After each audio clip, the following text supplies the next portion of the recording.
Om Ajnanatimirandhasya Jnananjanashalakaya Chakshurunmilitam Yena Tasmai Shri Gurave Namaha.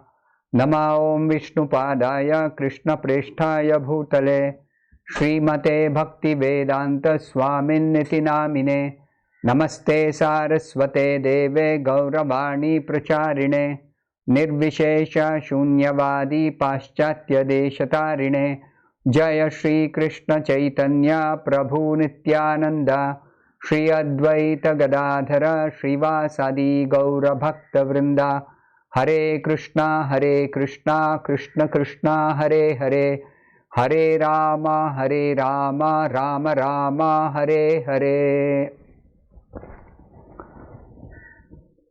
In the previous session, I had begun narration of the story of Markandeya Rishi, the great sage who performed severe austerities in order to attain God realization, and Indra became a little fearful that who is the sage who is performing such severe austerities? He may overtake me and replace me in my position. So Indra sent Cupid along with some Gandharvas and Apsaras, and they tried to distract Markandeya Rishi. But Markandeya was totally undisturbed. Then Indra realized that this sage has no material desire. So Indra came, and he was very astonished. So Indra actually he could understand that this exalted sage Markandeya was completely pure in his heart. So Indra's associates were completely defeated in the presence of Markandeya Rishi's mystic prowess in performing such severe austerities. Then, desiring to bestow his mercy upon this Markandeya Rishi, the Supreme Personality of Godhead who had appeared as Nara Narayana Rishis, twin sages, they actually decided to personally appear before Markandeya Rishi. Then the two sages are directly the forms of the Supreme Personality of Godhead. They appeared in the ashram of Markandeya Rishi. When Markandeya Rishi saw the twin sages, Nara and Narayana Rishis, he immediately stood up, and with great respect he offered them obeisances by falling down flat on the ground like a stick. We call it Dandavat Pranam, Sashtanga Pranam, same thing. So then the ecstasy of seeing Nara-Narayana Rishis completely satisfied Markandeya Rishi's body, his mind and his senses, and simultaneously he experienced that ecstasy in the form of the hair on his body standing on end, his eyes filled with tears of joy, and because of all these symptoms, he found it very difficult to see them properly. Then, standing with hands folded, his head bowed down, in all humility, in a voice choked with ecstasy, he repeatedly said, "I offer you my most humble obeisances." Then he received them very nicely, by first of all offering them nice sitting places. Then he washed their feet. He worshipped them with presentations of arghya, hand wash, water, and then sandalwood pulp, fragrant oils, incense, flower garlands.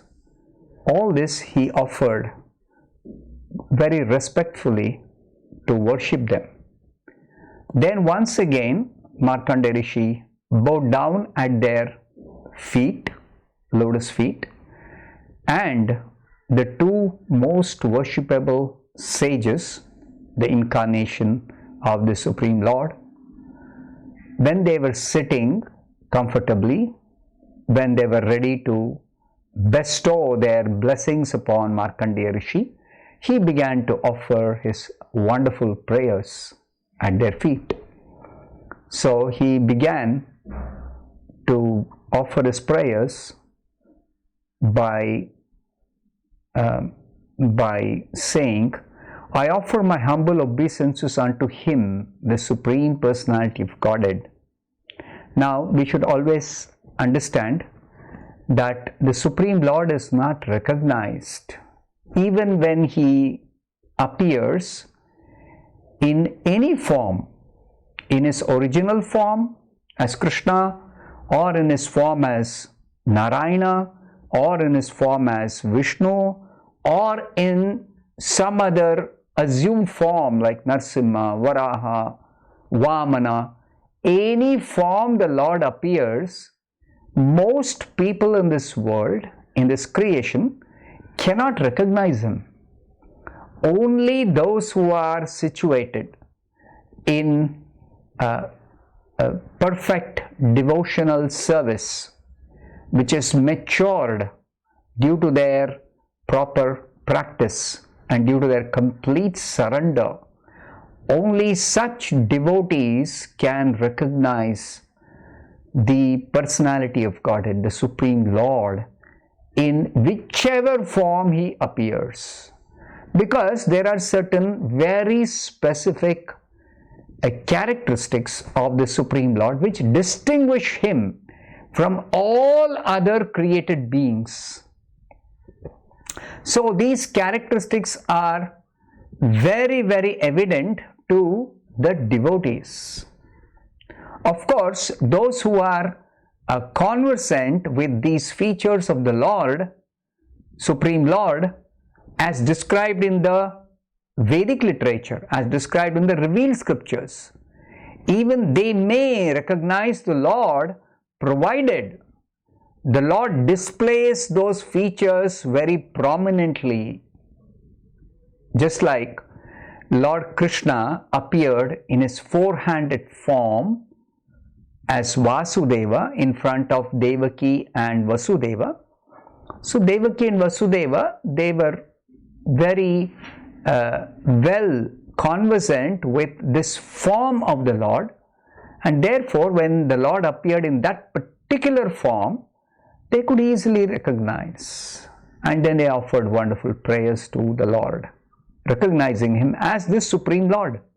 Now here Markandeya Rishi, he is having visitors who are appearing like sages, like rishis. He himself is a rishi, so they are sages who also appear like rishis. But he doesn't think that two other sages, some other sages have come to my ashram. No, he is recognizing them to be the incarnation of the Supreme Personality of Godhead.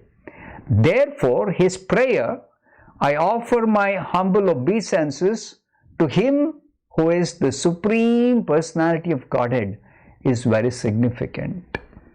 That's why these prayers are specifically given in the Srimad-Bhagavatam, to help us understand that God is a definite personality. God has a definite personality. He is a specific individual person, and his form cannot be actually confused anyway with the form of anybody else resembling him. For example, so many rishis are there who are living beings, who should not be mistaken to be same as Naranarayana Rishi. No. So here Markandeya Rishi is praying to these sages, the incarnation of the Lord who appeared as sages, as I offer my humble obeisances to him who is actually the Supreme Personality of Godhead. And what are the characteristics of the Supreme Personality of Godhead? That Markandeya Rishi is clarifying.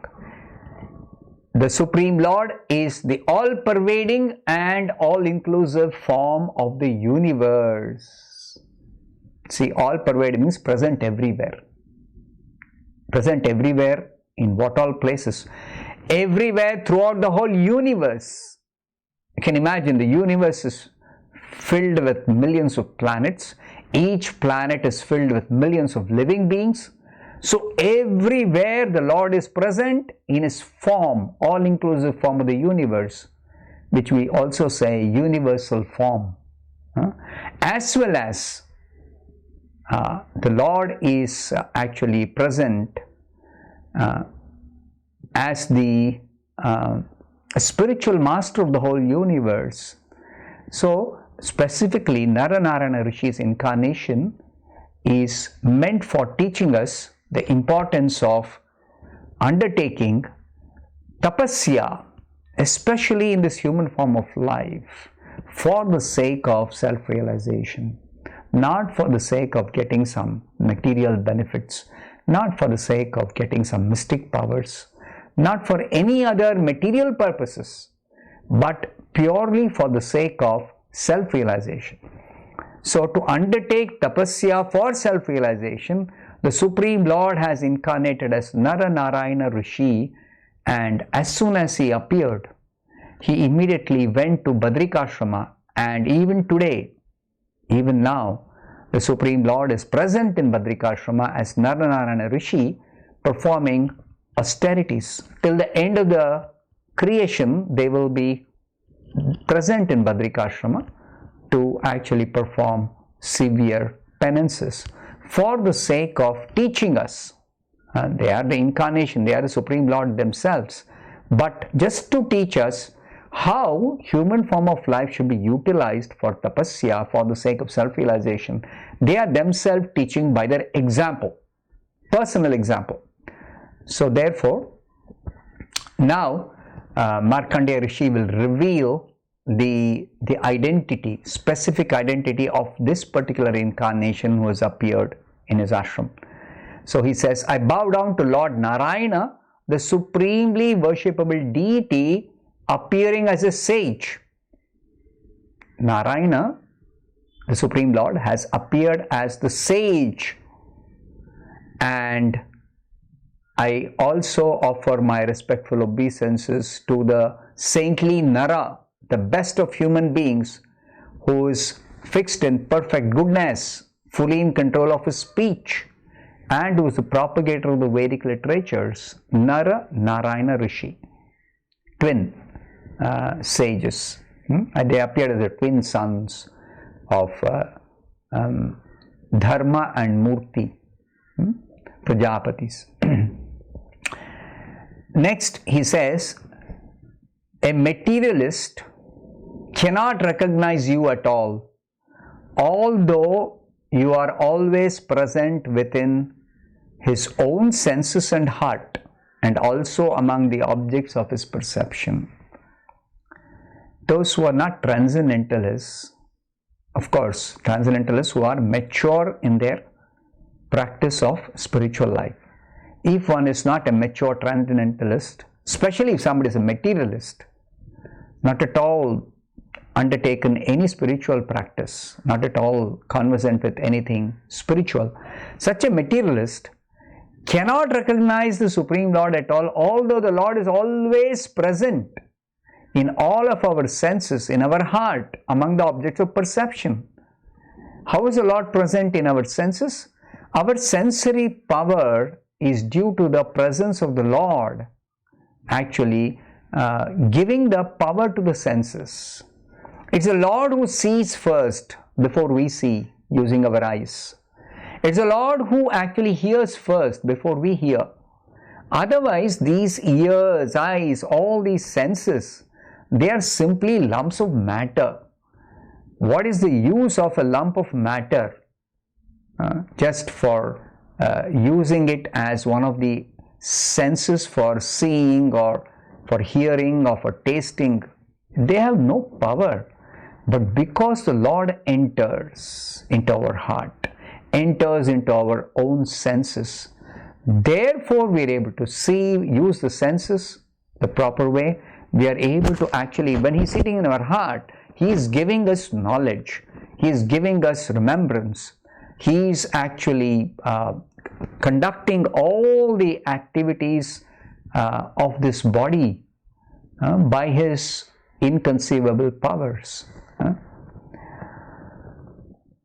Then Markandeya Rishi further prays, "My dear Lord, the Vedic literatures alone reveal confidential knowledge of your Supreme Personality."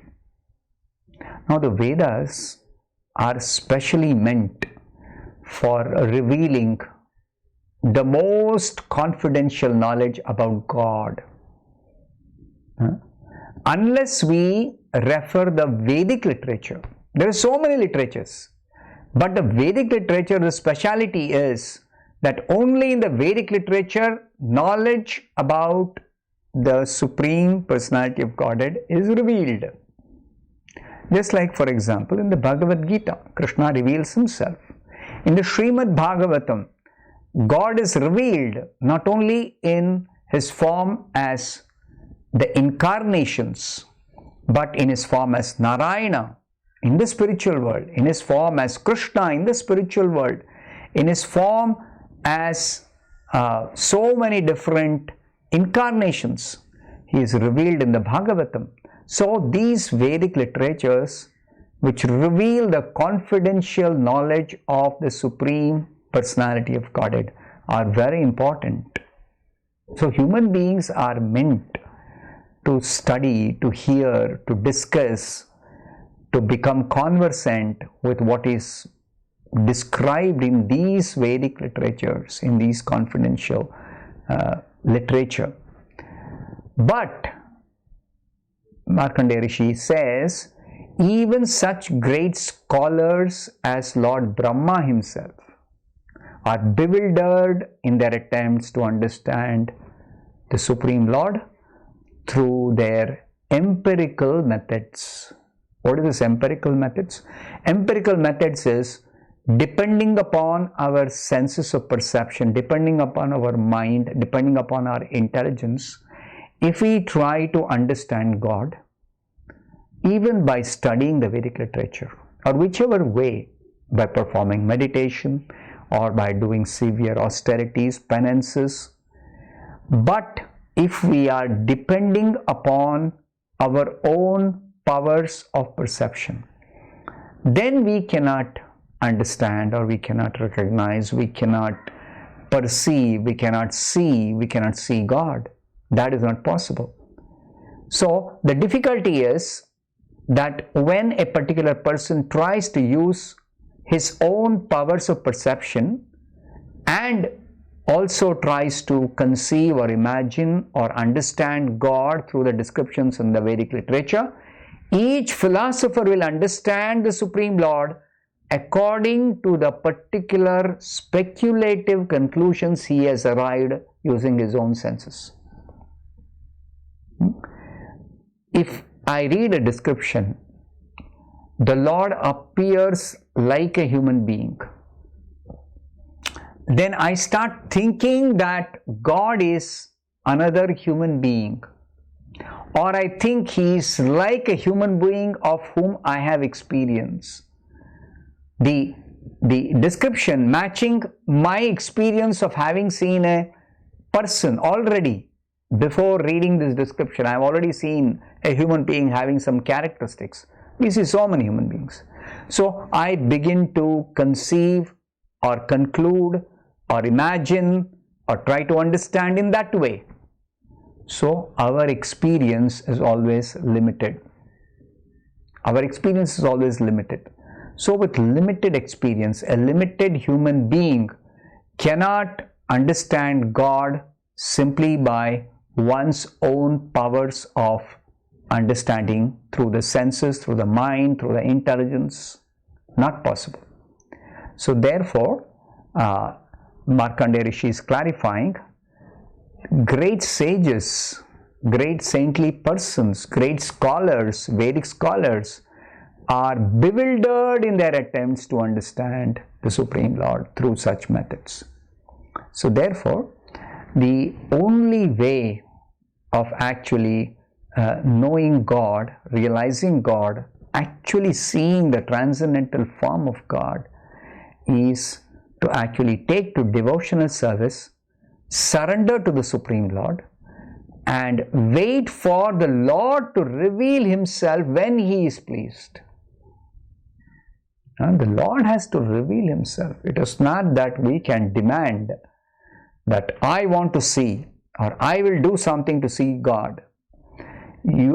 Any person's own attempts may be in line with what is described in the scriptures, but still everything ultimately depends upon the causeless mercy of the Lord, which is bestowed only upon the devotees who have surrendered to Him and who are completely dependent on His mercy, waiting very, very patiently for the Lord to reveal Himself, and having that exclusive desire that I don't want anything else from God other than simply shelter at His lotus feet. No other desire. Because for the Lord to satisfy any material desire, for the Lord to bestow any kind of material benediction, or for the Lord to give some mystic powers, or for the Lord to even give liberation, it's insignificant for the Supreme Lord. He is the master of unlimited power, unlimited creation. So what is the difficulty for, or what is the limitation that God has? He has no limitation. So on the other hand, a devotee sincerely worships the Supreme Lord, completely is surrendered to the Supreme Lord, and waits for the Lord to reveal Himself simply for the sake of taking shelter at His lotus feet. Such a devotee actually, when the Lord is pleased with his devotional service, then the Lord reveals Himself of His own accord. Again, the Lord does not have to keep any kind of track of the amount of devotional service, nothing. Because the Lord is always present. He is always connected. He is eternally connected with every one of us. He is not disconnected. He is not, His consciousness is not, His awareness is not limited. He is fully aware of every part of His creation. So, when He reveals, He is already aware of us. He knows exactly what all we are doing. He is always aware. So, it is not that He has to become aware and then only He will reveal. No. So, we should never think of God to be in any way having any kind of limitation that we have. Even though there are similarities between each one of us and God, each one of us and Krishna, each one of us and the Supreme Lord, but these similarities actually are not very important. We should particularly note the differences, and the difference, first most important difference, is the Lord's individuality, where His awareness or His consciousness is unlimited, spread everywhere. He is aware of everything eternally, always, and we are always limitedly conscious. We are always limited persons. We have limited powers, we have limited abilities. Even though we are eternal, we are conscious beings like Him, but we have limitation. And our limitation is eternally there. That limitation is eternally there. If at all somebody gets some extraordinary power, it is bestowed by the Lord, and it can be withdrawn by the Lord any moment. Even if the Lord bestows and somebody is actually having some huge amount of power, but what is that power compared to the Lord's unlimited power? Just like there may be mystics who can lift, let's say, a big mountain, Govardhan Hill, like Govardhan Hill, some big mountain, even much more bigger mountain, a mystic yogi can lift. So then what is the difference between Krishna lifting the Govardhan Hill on his little left finger and a yogi lifting, let's say, in some one hand, some big mountain? So does it mean that the yogi has become equal to Krishna, is displaying as much power as Krishna? No, if we carefully study the Govardhan Leela, Krishna lifting Govardhan, that Leela described by Shukadev Goswami in the Srimad-Bhagavatam, we have to carefully note, Krishna was not merely lifting one hill. No, he was lifting Govardhan Hill to hold it like an umbrella against the devastating rainfall Indra sent through Samvartaka clouds. Now, what are the Samvartaka clouds? The Samvartaka clouds are the clouds that actually pour down rain for dissolution of the entire universe at the end of Brahma's day. So that is the kind of torrential rain, rains which bring about dissolution. That kind of rain, to protect the inhabitants of Gokula, of Vrindavan, Krishna held up the Gokula, the Govardhan Hill. Now, let us say that when the devastating rainfall actually happens at the end of Brahma's day, can any yogi do anything to even protect himself against that devastating rainfall? A yogi cannot protect himself. What to speak of protecting others? He can neither lift any mountain to protect himself. The mountain itself will completely get dissolved in that water of dissolution. The mountain itself will get submerged, finished at the time of dissolution of the universe. All living beings, all mountains, all planets, everything is completely dissolved. Where is the question of somebody holding a mountain like Krishna held the mountain when there was the Samvartaka clouds pouring down this devastating rain? So therefore, if we carefully study, it is not merely that Krishna was holding a mountain and everybody glorifies him. Oh, Krishna held up a mountain. No. We should understand Krishna was trying to protect the inhabitants against that devastating rainfall. Like this, if we understand the personality of Godhead is a unique person, is the unique personality, and he has got very specific features which distinguish him as the Supreme Lord. That's why Krishna stresses in the Bhagavad Gita, right in the beginning, 2nd chapter, 12th verse, that he is the individual personality, the Supreme Person who is individual, and everyone else is also individual persons with their specific individuality, having their own specific limited powers or limited personality. So everyone is individual, and there's no question of anybody losing their individuality at any stage, in any condition, at any time, in any position, never. So the individuality is eternal. past, present, future. First person, second person, third person.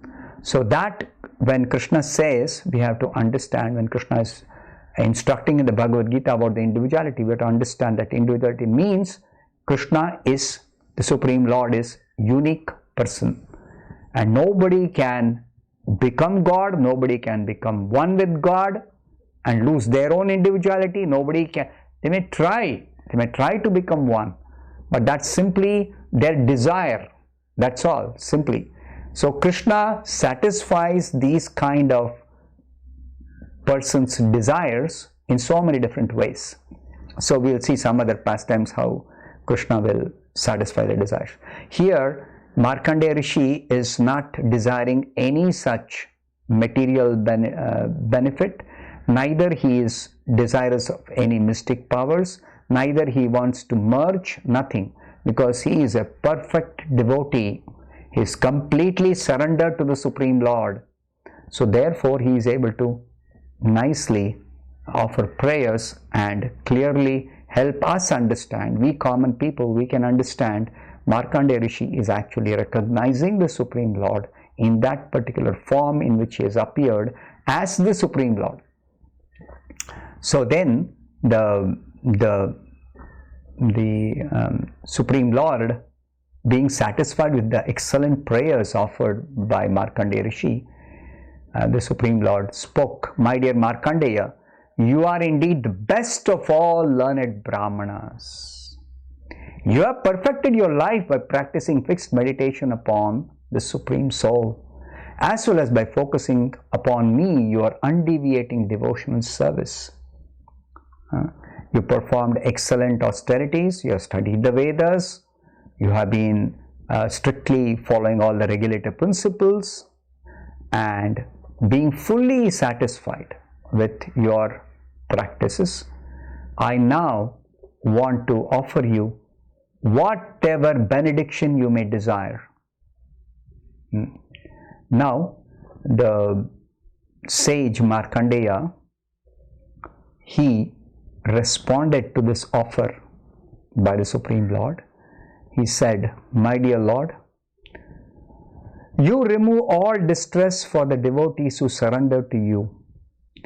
That you have allowed me to see you is the only benediction that I want. That you have already bestowed upon me the benediction by giving me your darshan." Then further, Markandeya Rishi says something very interesting. He says, "Although I am fully satisfied simply by seeing you, still I have got a desire to see your illusory potency, by which the entire creation, along with all the powerful devatas, consider ultimate reality to be materially variegated." Now, this material variety is actually a manifestation of the illusory potency of the Supreme Lord in this material world. So, may I see what your illusory energy is? I wish to see that.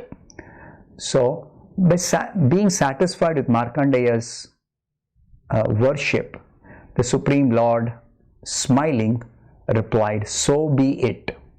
Tathastu." That's it. And immediately departed for his hermitage in Badrikashrama. So we will continue hearing how the Supreme Lord fulfilled Markandeya's desire to see the illusory potency of the Supreme Lord in the next session. Let me take some questions. Earlier it was mentioned that anyone who pays obeisance to Krishna's deity even once attains abode of Krishna. Then what is the purpose of chanting, performing austerities, etc.? Good question. When it is said that anyone who pays obeisances even once attains the abode of Krishna, it is clearly indicating the power of these different ways of offering devotional service to the Supreme Lord Krishna. Just like it is said, even if anyone is able to chant Krishna's name even once, purely, perfectly, then they attain all perfection in devotional service. But the difficulty is that our offering obeisances or our chanting Hare Krishna or our offering some prayer is never completely perfect. We are in the stage of practice. So in our present stage, whatever we may do helps us to purify our heart of all material contamination. So this contamination that is sitting in the heart is accumulated over millions of lifetimes. It requires some amount of time and sincere practice, and we have to perfect our practice. When it is said practice, that means we repeatedly do something. As we go on doing, we improve our practice itself. Just like, how do you pay obeisances to Krishna? It's very simple. Physically, to bow down to the deity of Krishna is very easy. A child can see how the parents are doing, or elders are doing, others are doing, and just imitate. Simply by following or imitating, a child can do it. Adults can do it. Anybody can do it. But what is the consciousness? What is the understanding of Krishna, to whom we are offering our obeisance? What is the understanding? What is the realization? What is the background consciousness? All these things matter.